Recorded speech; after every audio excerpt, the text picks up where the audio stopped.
Welcome to the Federalist Society's Practice Group podcast.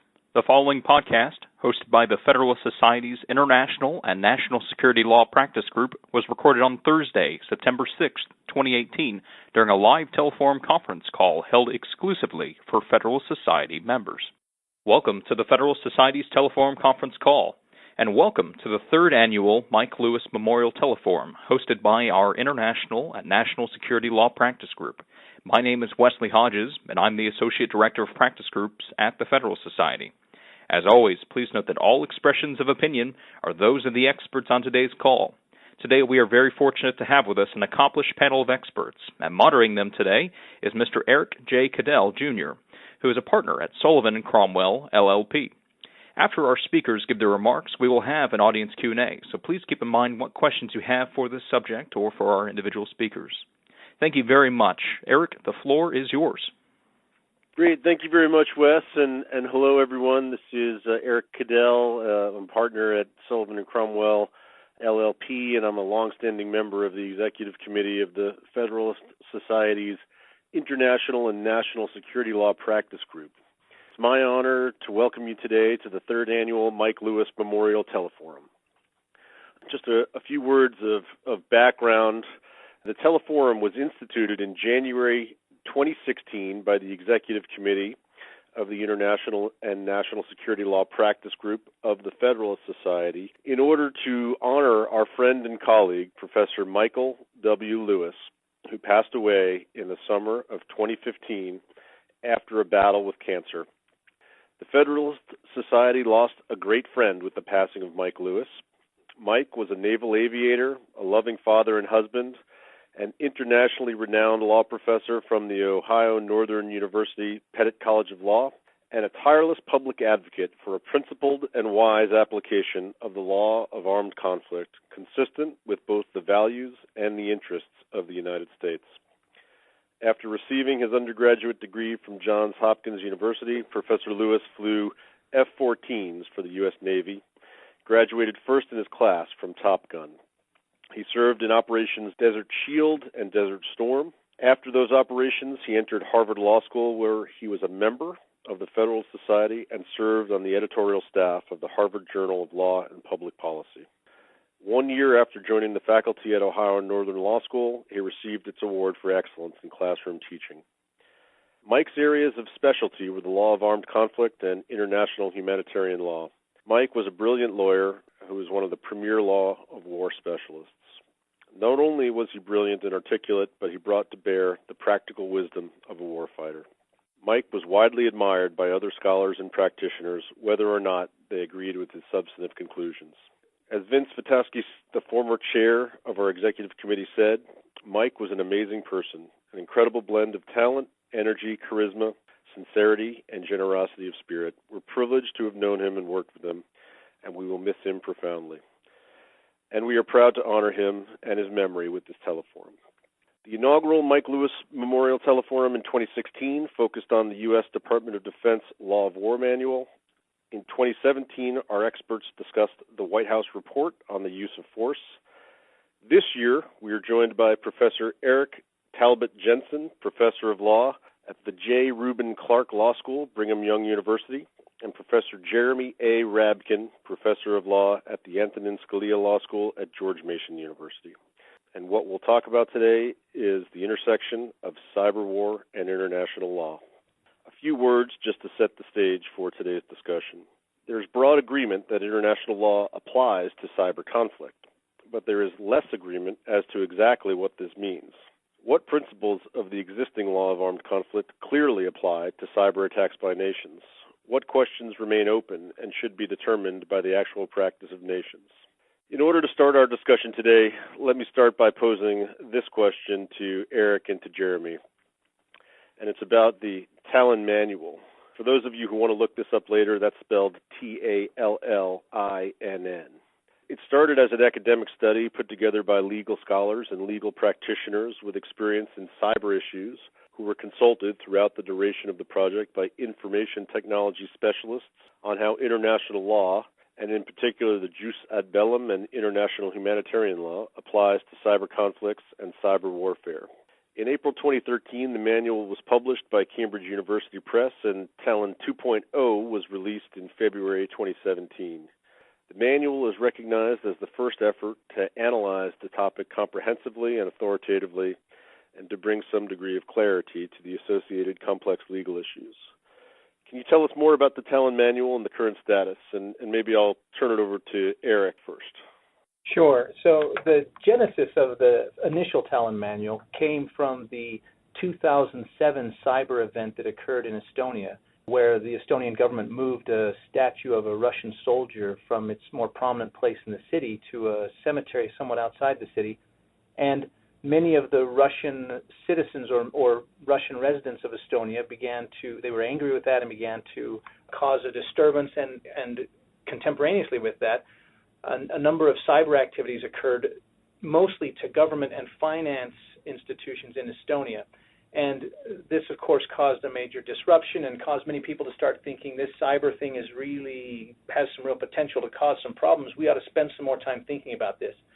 And so there's a center for cyber excellence in Estonia now, in Tallinn, and it's a NATO institution, but they thought, well, let's get some people together and some people who are maybe experts in the law of armed conflict and see how the law of armed conflict would apply to a cyber situation.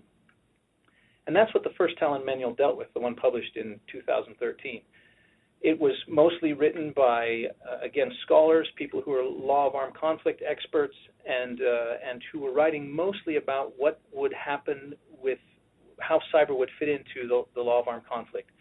After that was published, the same center got a lot of feedback that was really great, but there's a lot of things that are going on now outside of armed conflict, and we have some questions about how international law more generally would apply to cyber activities.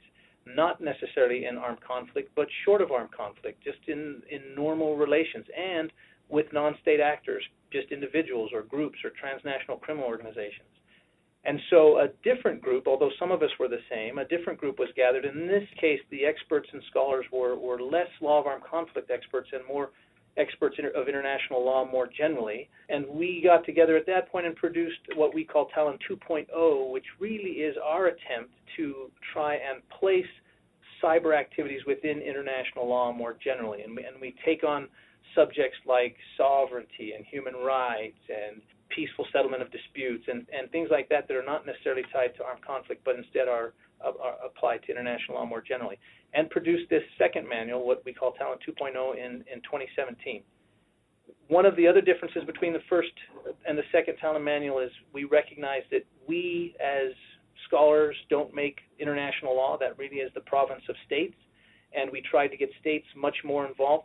Michael Schmidt, who was the director of this program, did a fantastic job of getting input from states, getting input from lots of different avenues, and really tried to make this Talon 2.0 a robust exposition of what the law was as of the day we published it. Now, we weren't trying to say what the law should be, could be.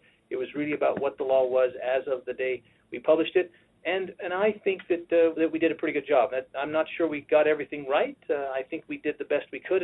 And I think the great benefit of these manuals is they have encouraged states to then speak up and say, well, we agree or we disagree. And, of course, since states are really the ones that make law, that's the value in my mind of the Talon manuals. Great. Thank you very much, Eric. Jeremy, anything you'd like to add to that? So just to encourage the callers, if they want to prompt Eric for inside gossip. A couple of times he said we, but he wasn't explicit. He was one of the experts on both of those manuals, so he really does know a lot about this. I just mention 2 or 3 concerns, but I'll just start with we don't know how the Trump administration feels about this. At least they haven't made any public pronouncements. Right? That's right, isn't it, Eric? I mean, that is right, at least not that I know of. Yeah. And, I mean, it's okay. You don't have to comment on everything, but this thing seems to me to have a fair amount of momentum. I remember, I guess it was last year, Michael Schmidt came to Washington, and there was a presentation. It was at the Atlantic Council, and the Dutch government was a co-host of this because they're like co-sponsors of international law. That's how they seem to regard themselves. And they were like, well, yes, and we have the Tallinn Manual. It's really great. And they weren't treating it as, a bunch of scholars just happened to write their opinions. There have been a number of really quite hefty volumes published by scholars who just present themselves as scholars. This thing it seems to have a little bit more status than that because it's sort of sponsored by NATO, not as NATO policy, but as, that Center for Excellence is a NATO center. It's something that NATO is interested in. I guess the status of NATO has now become controversial in Washington. But this thing is kind of rolling along, and I think actually the Trump administration might want to at some point say, we don't agree with this, and this. I'll just mention two qualms or three actually quickly, that I have about it. And the first is starting with the original Tallinn Manual. It takes as the baseline additional Protocol 1 to the Geneva Conventions. That's the law of armed conflict. And we'll see how it applies to cyber. And the United States is not a party to that.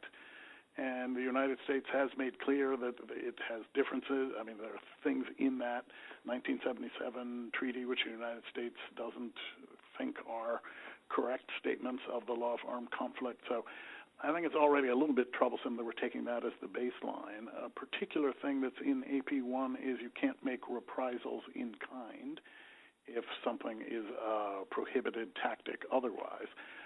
There was always the American position that we're going to enforce rules of armed conflict by the threat of retaliating in kind. And in cyber, we very well might want to do that. So I think that would be worth clarifying. And one other thing that might seem specialized, but I think is potentially very important, there's no provision either in the first or the second round of the Tallinn manuals about humanitarian intervention. Everything is couched as self-defense. One of the things that, it's really shameful that we didn't try to shut down Radio Rwanda to stop exhortations to mass killing. If there were, again, a situation like that where we could have a cyber intervention that would make it difficult to mobilize people who are going to go out and commit atrocities, I think that'd be a really good thing to do. It is a question whether international law permits that. That might be something which the United States want to be a leader on because we have the technical capacity, probably more than any other country, or as much as any other country, to intervene in that situation. So we might want to say, yes, we're reserving the right to do that, and our view of international law is that it allows it. Yeah. Great. Thank you both for the sort of helpful explanation and background on Tallinn Manual and how to sort of think about these issues in a context. I guess maybe one thing that would be helpful for our listeners today is to turn our focus to the present day and the real world approach. And Jeremy, I think your remarks have touched on this a little bit, but maybe we could be a little more direct and express on what is the policy of the United States regarding cyber operations, and what about cyber retaliation, and has there been a clear or evident shift in U.S. policy on cyber operations or cyber retaliation since the Trump administration has come into power and the Obama administration has left office? So you use the words clear and evident. And if those are the adjectives, then no, there hasn't been that kind of shift. But there has been a lot of muttering and mumbling and leaks and indications that there is a new policy, the gist of which, there is not a document that's been released, but we are told that there's an executive order which is authorizing Cyber Command to play a more active role in retaliation. We're not clear what they have in mind, what kind of things we'd be responding to, but they are at least elevating the threat there. They're making it more prominent that we're thinking about this and we're serious about it. There are a whole lot of issues that probably we need to think about. I'm not sure myself whether it was sensible to be so secretive about this. We're put everyone on notice that, we're really working on this, but then we don't clarify what is it we think we are able to do. I hope they will be a little more forthcoming. They don't have to share secrets with us, but they could be not just for the American people, although we might want to have some political political debate about this, but for potential adversaries to be more explicit about what things we regard as eligible tactics for possible retaliation and what things we might retaliate for. Well, and I think Jeremy's response to the prior question is at least part an answer to this question, where Jeremy's able to pull out some of the issues from the Talon Manual that just are not clear, that the Talon Manual is silent on, that governments have been silent on, that haven't really been spoken to. In the Talon Manual, as you read it, you will find that the experts very seldom had a unanimous approach to how to resolve these questions, and the Talon Manual notes that, and that is certainly true of governments, including the United States, both between the United States and its allies and between the United States even within government. I'm sure there's a great deal of discussion that goes on with respect to how do we respond to these cyber difficulties. Now, one of the international law options is, of course, countermeasures. As these bad cyber things happen, it is certainly the U.S. Belief and position that they can respond with countermeasures. A countermeasure is a otherwise unlawful act done to another country that is in violation of international law with the intent to bring them back into compliance. And there are a number of requirements to do a proper countermeasure. But cyber capabilities and cyber tools seem to provide great opportunity to do countermeasures, and there has never been a statement by the United States that they will not do countermeasures. In fact, quite the opposite. The United States supports countermeasures and would certainly support the use of cyber countermeasures, or at least there's no indication they wouldn't. But I think that even given that, Jeremy's point is really valid about the fact that these governments are being silent. The recent speech by the Attorney General of the United Kingdom, Jeremy Wright, is an exception. That it was wonderful to have him stand up and say, here are some things we think about cyber policy, and he called on other nations to be more explicit about their cyber policies and their cyber rules, and to try and build a foundational base of what states are doing so that the public knows, states know, adversaries know, allies know, everybody knows, so that we can start to build norms about cyber interaction in international law. Yes, I just add one thing to that, which is, I don't mean this as a criticism of a Talon effort, but if you're thinking about, gosh, what law applies, you can have a very long inventory of potential issues, potential standards, but I think it's much more urgent to say these are our red lines. There are a lot of things that we might think are improper. There are a lot of things that we think, hey, we're going to complain if you do it. There are probably a few things that we would regard as extremely threatening, and we would be prepared to a response that was ferocious, and I think it would be helpful to be clear about that. I'll just give one example. I've heard people who study these things say, surveillance, we accept that you're just gathering data. I mean, we try to stop you, but we accept that. Even putting out false information, we don't like that, but that happens. Even shutting down services on a temporary basis, okay, that happens. That's kind of vandalism. If you start corrupting data, like you penetrate into the banking system and you start changing the numbers, that may seem like it's not a big thing because it doesn't immediately draw any blood, but it can be devastating for the banking system. And so things like that we ought to be very explicit about, that we will regard that not as a prank, but as a direct threat to our vital interests, because, of course, no one can bank with confidence if they understand that the amount of money in their account is going to be changed by hackers in Iran or Russia or someplace. There are a few things like that which we should lay down as red lines. Yeah, I couldn't agree more. And there's been some of that with the government stating the certain infrastructure that are the ones that are most at risk, that we're most concerned about. But there certainly have not been red lines put down, as Jeremy would say, and I agree that would be helpful. Are there any examples to either of you, or any examples of states other than the United States being express about these topics? What kinds of things they would find as sort of beyond the line? And as Eric mentioned, the UK.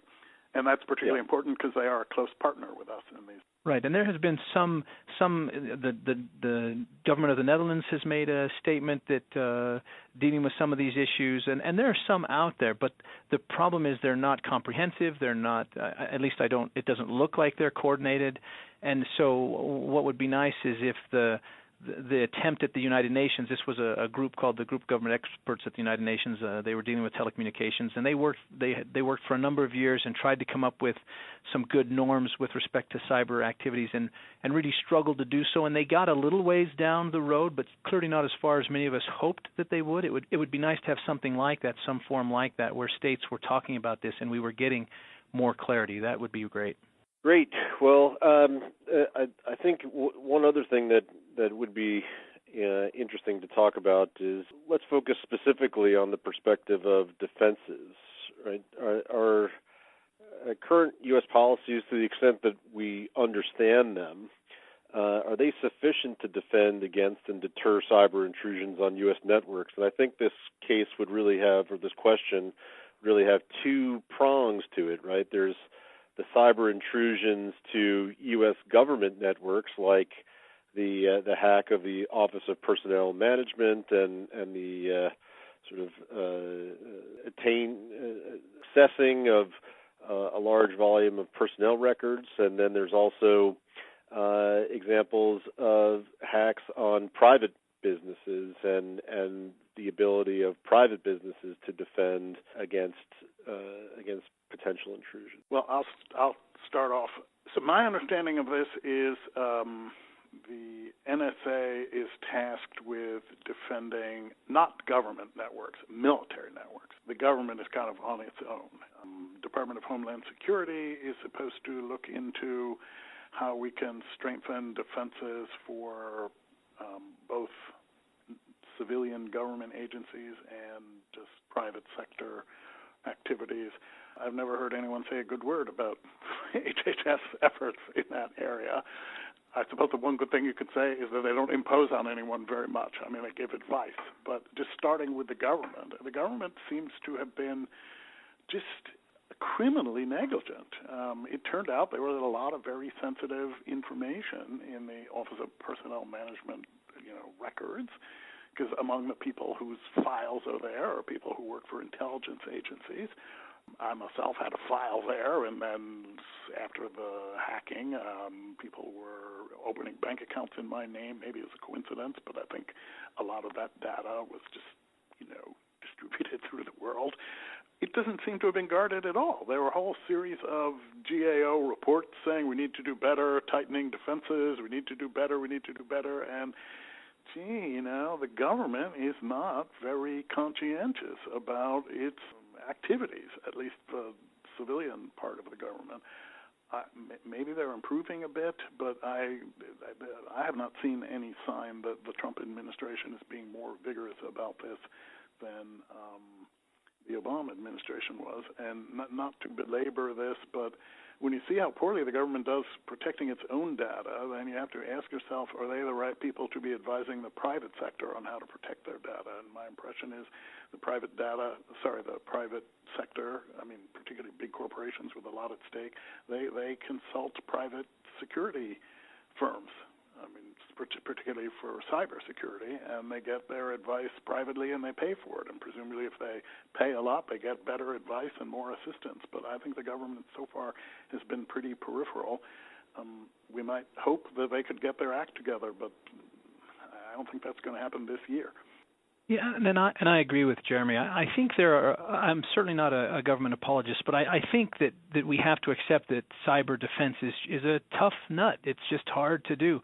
It's, you think of yourself back in the medieval age where you had to build an entire fort with thick walls, and all the people who were attacking you had to do was find the one weakness. So you had to maintain the entire fortress with all the expense and work and problems that took, and all the people who were attacking you had to do was find the one weak spot. And that is certainly the nature of cyber activities and cybersecurity.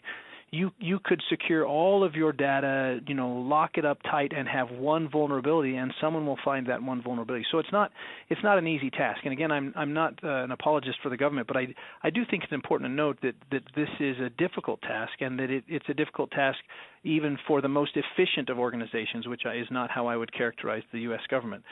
Redundant, yes. Efficient, maybe not so much. But then you also have to look at this from the international law perspective and the domestic law perspective, and we have to I think we need to think about is the current legal paradigm facilitating cybersecurity, or is it not facilitating cybersecurity? And there are lots of avenues to analyze that, and there are lots of opinions on that. But even if it's not formal, there is, I believe, informal help going on where between the government and the private sector to try and notify each other of things that are happening, of malware that is out and about, of attacks that are happening to both the government and the private sector. So I think there is some of that going on, and hopefully we'll get better at it over time. We'll learn lessons as we go, but we certainly do have a long way to go. I just mentioned one thing because it's often overlooked. I agree that there are a lot of very, very severe technical challenges in trying to monitor what's coming in over your network. I mean, it's a vast amount of stuff crossing the boundaries of your networks, and it's hard to be alert to everything. But there's also just some basic precautions you might take about what you expose to, what you put online. And one of the things that was startling about the OPM hack was how much the government had put, online. Like, you must have all the papers pertaining to someone's security clearance. Really? Why must you have that online? Why couldn't that be in a folder somewhere? You don't need it every day. Hardly anyone needs it. I mean, so there's a kind of hygiene about these things, and I think it's probably too late for the government to be preaching about that. But there are people giving advice about how to protect your data and manage it in ways that makes it a little less vulnerable to cyber intrusion, and that actually can be helpful. Right. No doubt about that. I mean, we talk about hardware vulnerabilities, software vulnerabilities, and wetware. In other words, human wetware vulnerabilities. Yes. And clearly the humans are the biggest vulnerability of all of that because we don't do our cyber hygiene. We don't do the simple things that we need to do. I mean, I would bet that there are plenty of listeners out there who have not updated their antivirus software. It's just that kind of stuff is so simple, but we often just overlook it or forget it or don't do it. And you should be careful about what contractors you hire to help you. Yeah, it's a good point. I was actually going to follow up, if it's all right, just briefly with the question on is there, or to what degree do you see a partnership between the government and the private sector on these kinds of issues, on defense issues, both the government potentially helping the private sector, but vice versa, the private sector potentially helping the government improve defensive postures? Well, I'll start with this one. I think that the government, at least the current approach of the government, is we don't want to regulate, and certainly the private sector approach is we don't want to be regulated.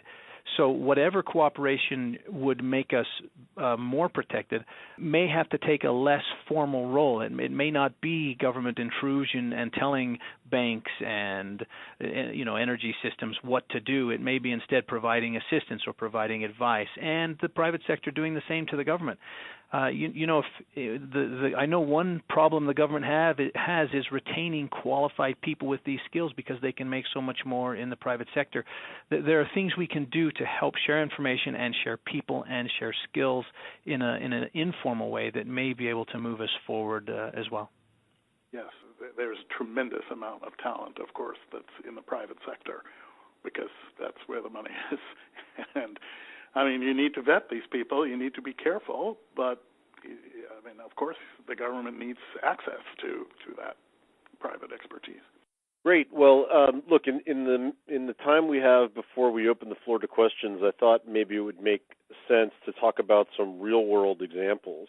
And in that respect, as we've been clear about, that cyber intrusions can be attempted and executed against the government and against private parties, but at the same time, they can be attempted and executed against persons by state actors or by non-state actors, or in some cases by non-state actors that are acting with the blessing and or support of the state. And a few questions that I thought would be useful to talk about. I mean, how does international law account for malicious cyber activity that's coming from non-state actors? And should we think about Russian, quote, interference in the U.S. elections as a challenge for cyber policies? I think that's a particularly timely question for the current day. Well, I'll start with the non-state actor question, and I'll let Jeremy respond to the interference question because he's got some great thoughts on that. So the non-state actor question is really quite difficult because, I mentioned earlier countermeasures as an opportunity to respond to malicious activity, but one of those requirements of countermeasures is you can only take a countermeasure against a state. And so if there's some Russians or Chinese or Americans, whoever they are, who are acting on their own behalf as private citizens and they are engaging in malicious cyber activity against either a government or individuals in another state, that victim state cannot take a countermeasure against those individuals. Countermeasures can only be used against states. And so the current international legal paradigm leaves some gaps there in terms of appropriate responses. Now, there are other things you can do. Even just this morning, the New York Times is reporting that we've indicted a North Korean in connection with the Sony hack. Of course, if he was representing North Korea, which he seems to have in this case, we could have taken countermeasures against North Korea. But we've indicted, other folks in conjunction with some of these things, and really an indictment, it certainly doesn't do much. It means, I guess, that poor North Korean fellow won't be able to travel much, but I'm not sure he probably traveled much anyway. So it seems like a kind of inadequate response to what's going on with non-state actors these days. And I think that is, if we're going to see any movement in terms of security and adjustment of international law, and by the way, UK Attorney General Wright kind of hinted at this, countermeasures are going to be one of those areas where we may want to become more robust in our responses.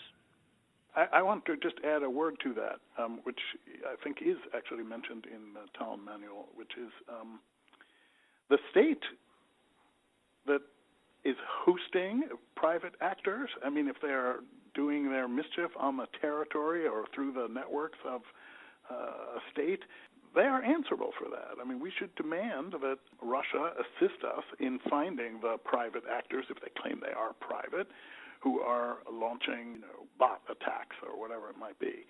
And if they say, "Oh no, sorry, we can't allow you to probe this, and we can't help you with this," well, that is already something that we should regard as a kind of international delict. I mean, they have a responsibility for what goes in their territory. They have a responsibility to make sure that their territory is not used to launch attacks on other countries.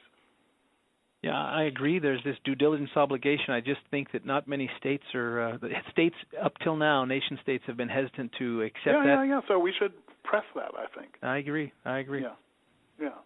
Okay, so I wanted to say a word about the Russia thing.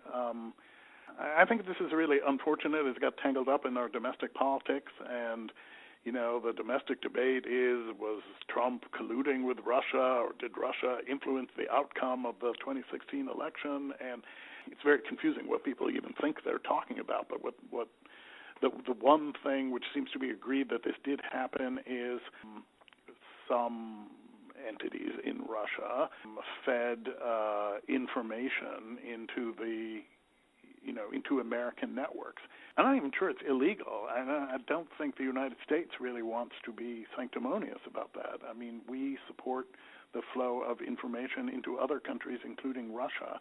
And I'm not talking about anything nefarious. I mean, we would like to amplify certain viewpoints in other countries. We certainly don't promise that we will never assist people in articulating viewpoints.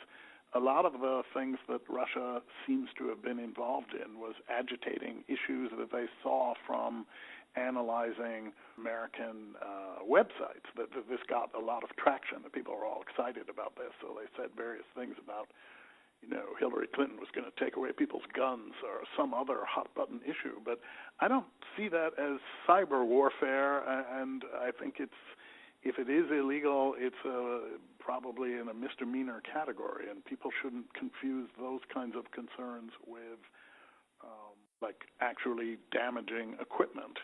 If they had damaged voting machines, that would be a very, very serious concern. I don't think we've seen any indication of that. And I don't think that's even been. I don't think the Justice Department has even said they found any effort to try and do that. When you say really damage, Jeremy, what do you mean by that? Do you mean by changing votes within the system, or making the machines so they don't work, or either of those. Either of those would be a great cause for concern. Yeah, I agree completely with Jeremy. I think that the vast majority of what we're talking about with the Russians was not a violation of international law. I think at the point where there is some indication that Russians, whatever that means, may have been messing with actual voting machines in 30-ish states across the United States. If that's true, that they were doing that with the intent to influence or change, not influence, but change the election, change people's votes, then I think that is illegal under international law. We would call that a prohibited intervention. So that's more than interference. That's actually intervention, which is prohibited under international law, if it applies to something that goes to the very heart of what states do, like elections, like choosing their governments. And so I think that if you're trying to change the outcome of the election, that's different than if you're just trying to convince people to vote a certain way, or you're trying to reveal things that might make a certain candidate look bad. I'm certain that countries do that to each other all the time because countries have an interest in governments, and in my mind at least, I don't know any basis for that to be illegal until you're actually in voting machines changing votes. It is, of course, what we do to each other. Indeed. That's what a campaign is. Unfortunately. Yes. No. But, I just add one small thing that matters. If really we could pin this down that some foreign government has interfered with the tabulation of votes on voting machines, even if it didn't change that many votes, it didn't really affect the outcome, but that would really undermine people's confidence that the announced vote totals are the real vote totals. So that could have a really, really corrosive effect on our system. So I think that ought to go to the top of the charts on things that we're concerned about, and we should articulate very explicitly that if you do that, you're going to be extremely sorry. Right, and I think we need to be clear, Jeremy, that we're not saying that anything that Investigator Mueller is doing is wrong, because he's doing this all under a domestic law paradigm, right? I mean, he's indicting people for violating domestic law. He's on his own. He's not the concern of the international law and national security practice group. Right. Great. However, I will indulge myself in saying I think he should finish already, just as a citizen. All right.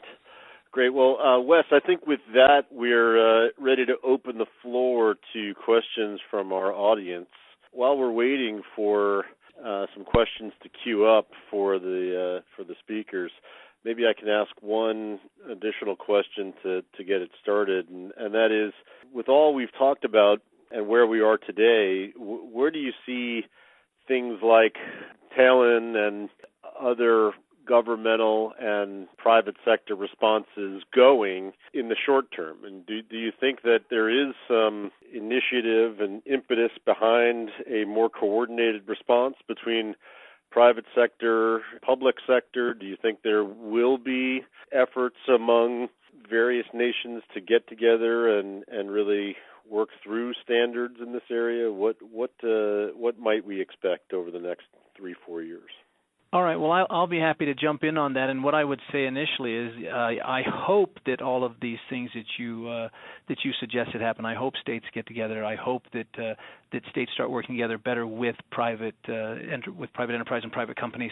I hope all of that happens. Am I optimistic that it will? I actually am a bit optimistic, because I think the risks of not acting together are getting too great. One of the things that is just different about cyber than is different about other things is that cyber capabilities in the hands of an individual almost give that individual state-like level of violence.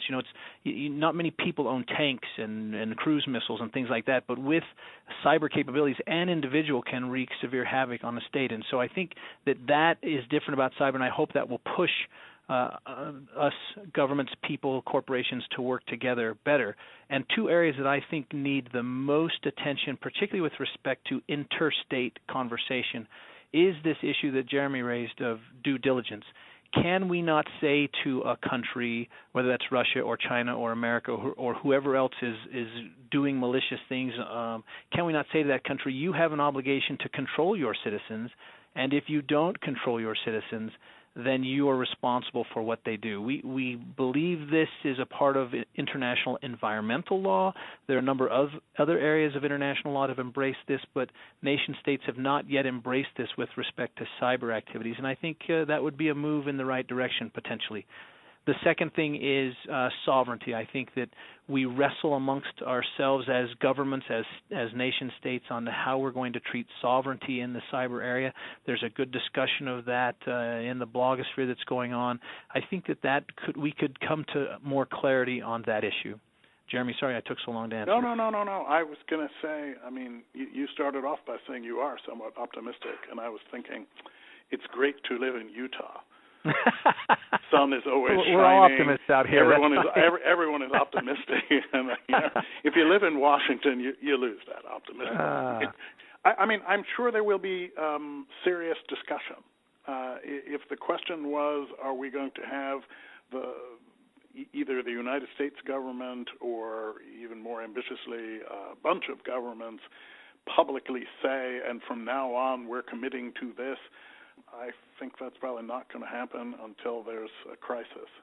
I mean, until some catastrophic event.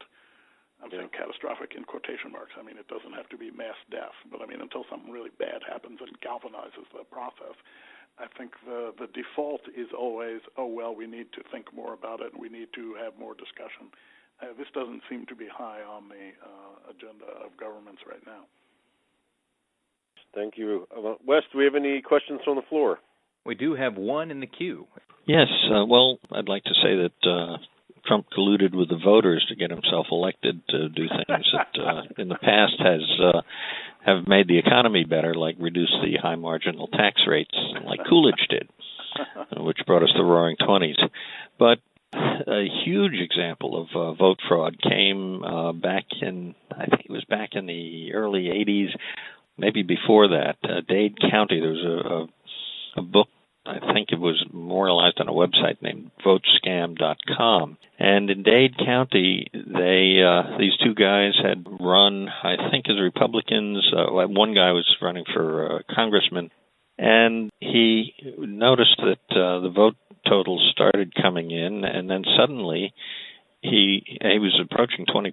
Then suddenly a total was announced 15 minutes after the polls closed, and he couldn't figure out how that was done. So the next year they went to the polls with a camera and said, the boss sent us. They had no idea who the boss was, but the guards did, and they let them in to watch the polling.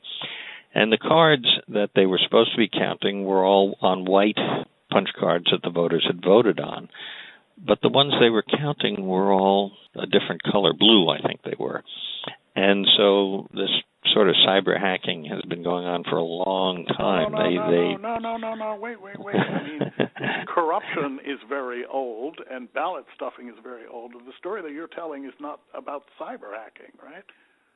Well, it was done with computers. Cards with another. This is someone on site, right? That's true. Well, that's actually important, right? Because I think we're not so worried that North Korean agents or Russian agents will infiltrate voting booths. But our voting machines can be easily hacked by the Brazilians who supplied them. Yes. Electronic machines may be more vulnerable to this, so people and there have been do this, right? I think there have been counties where they've gotten like many times the number of votes that are actually registered voters on these machines. Yeah. Well, I think this is a great point, and it goes back to our discussion about intervention in the elections. NBC News reports that the only time President Obama used the red phone, that's that direct phone between him and President Putin, was when he called President Putin to discuss the fact that the DOJ had said that there were Russians, again, whatever that means, in these state voting machines, or at least trying to get into the state voting machines. So all of the other cyber stuff surrounding the elections never caused that kind of a stir, but when it was reported to President Obama that they were actually in the voting machines, that's when he called up Putin and said, knock it off. So I think that the point that you're making, caller, which is a good one, is that's the point where you at least at that point, you cross the line where you're violating international law. And in New York, we sort of prevented that, at least in a really large scale, although if they don't do the revote, the recount, it doesn't do you any good, but all the votes that are done in New York are done on paper ballots, which are scanned in, and so the count is a scan, and it's not a bunch of electrons that are just floating around waiting to be manipulated by somebody with a thumb drive. Yes, I really hope that. I think I have not heard that the federal government is really being serious about this, but I hope at least different states pay attention to this. Of course, that doesn't prevent hundreds of dead voters from voting in Nassau County. No. There's a lot of things. We have a lot of problems in our system, but I think it's hard for foreign intelligence agencies to round up and deliver those non-citizen voters. Right? That's our problem, not their problem. Yeah, good point. That is. All right. Thank you very much for that question. I'll just say, a couple of years ago, people were talking about this as if we could figure out how to perfect defenses and then we'd all be safe. And that was really silly. It was basically imagining that there's some kind of, magic screen that you can put over American cyber networks and then they'll be protected. People should think about this like terrorism. There's not going to be an end of terrorism. You can reduce it, you can control it, you can retaliate, you can do various things, but there's not going to be a moment when they say our war on terrorism has now concluded with a victory.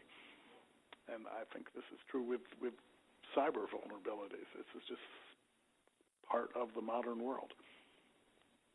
Right, and we only engage ourselves more deeply into cyber capabilities and create greater cyber reliance. And so, again, it's just going to continue to be an issue and one that we're going to have to get used to dealing with.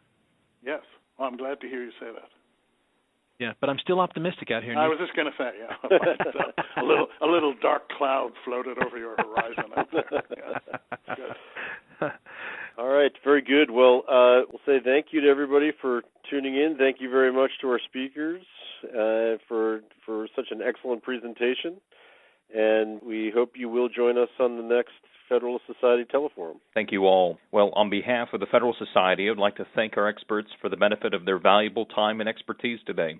We'll welcome all listener feedback by email at info@fedsoc.org. Thank you all for joining us. This call is now adjourned. Thank you for listening. We hope you enjoyed this practice group podcast. For materials related to this podcast and other Federalist Society multimedia, please visit the Federalist Society's website at fedsoc.org/multimedia.